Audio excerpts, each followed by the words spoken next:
কৃষ্ণ হরে হরে রাম হরে রাম।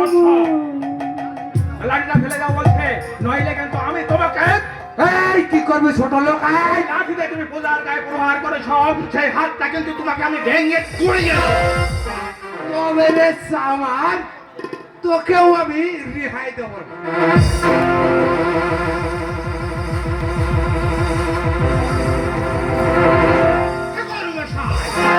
এবার এবার কি হবে ঠাকুর মশাই?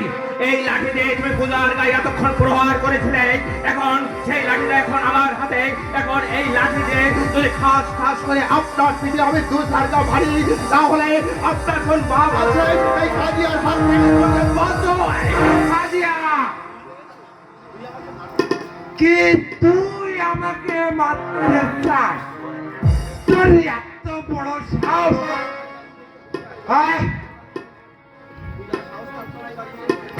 সাহস তো আপনারাই বাড়িয়ে দিয়েছেন। ঘৃণার অত্যাচারে বাধ্য হয়ে এই এই সম্মানটুকু দিতে ভুলে গেছি। চুপ কর, চুপ কর।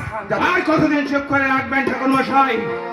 যুগ যুগ ধরে ঘৃণার অবজ্ঞার চাবুক মারতে মারতে আপনারা আমাদের দাবি রেখেছেন। আপনাদের অত্যাচার সহ্য করতে না পেরে আমরা হাজার হাজার মানুষ ধর্মান্তরিত হয়েছে, কিন্তু আর নয়, এবার থেকে শ্রাদ্ধ অর্চনায় আমরা দেবতা আসন দেব না। এবার থেকে নিজেরা নিজের চোখের জল দিয়ে ভক্তি অর্ঘ দেব, তবু আপনাদের মতো ব্রাহ্মণকে ডাকবো না। মনে রাখিস কাজিয়া, পায়ের জুতো চিরদিন পায়ে থাকে, অন্যদিন মাথায় ওঠে না। ঠিকই বলেছেন ঠাকুর মশাই, একেবারে ঠিক কথাটাই বলেছেন। হ্যাঁ, যারা মন্ত্র বলি আউড়িয়ে পরে ধনে বদ্ধরি করে, যারা মানুষ হয়ে মানুষকে ঘৃণা করে, তাদের মুখে এই কথা শুভ হয়। কাজিয়া, হ্যাঁ, তুই কিন্তু বারবার আমাকে অপমান করছিস। অপমান বোধটা তাহলে আপনার আছে? না, তা থাকবে কেন? তোদের আছে, তোদের। আরে আমাদের কথা বাদেন, আমরা ছোট জাত। মানে অতি পরিষ্কার, যত পূজা পার্বণ অনুষ্ঠানে ওই দেবতার মুক্তি সামনে রেখে দুধ কলা বাড়িয়ে দিব না, নিজেরা চোখের জল দিয়ে পুজো দিব। আপনারা আমাদের খাবেন, আমাদের পড়বেন, আবার আমাদেরকে ছোট জাত বলে অপমান করবেন। তাই কখনো হয় ঠাকুর মশাই? এই ভারতবর্ষে এমন একদিন আসবে, সেই দিন এই ছোট জাতের প্রতিবারই এই হরির নাম শুনতে পাবে।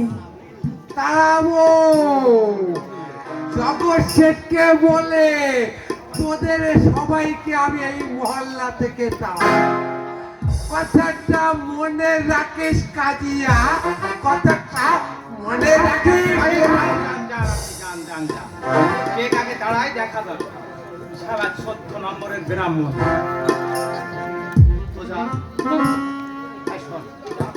যা খবরটা হয়ে গেছে, এ নিয়ে তুই আর দুঃখ করিস না ভাই। ওরা না কিছুই করতে পারবে না। কেন কাজিয়া? এই মহল্লায় যত জমি আছে সব বাবুজি আমাদের নামে দিয়ে দিয়েছে। তুমি সত্য বলছো? একেবারেই সত্যি। এই মহল্লায় যত জমি আছে সবই আমাদের দান করেছে। আর তাছাড়া এই লড়াই করতে গিয়ে যত মানুষ প্রাণ হারিয়েছে তাদের সবাইকে একটা করে বাড়ি দিচ্ছে, আর সবার জন্য তৈরি করছে একটা বড় পুকুর আর মন্দির। তুই রোজ সেই মন্দিরে পূজা দিবি, দেখবি সব দুঃখ ভুলে থাকতে পারবি। এই তো মানুষের জীবন। হে কৃষ্ণ, হে নারায়ণ, কে বলেছে তুমি নেই?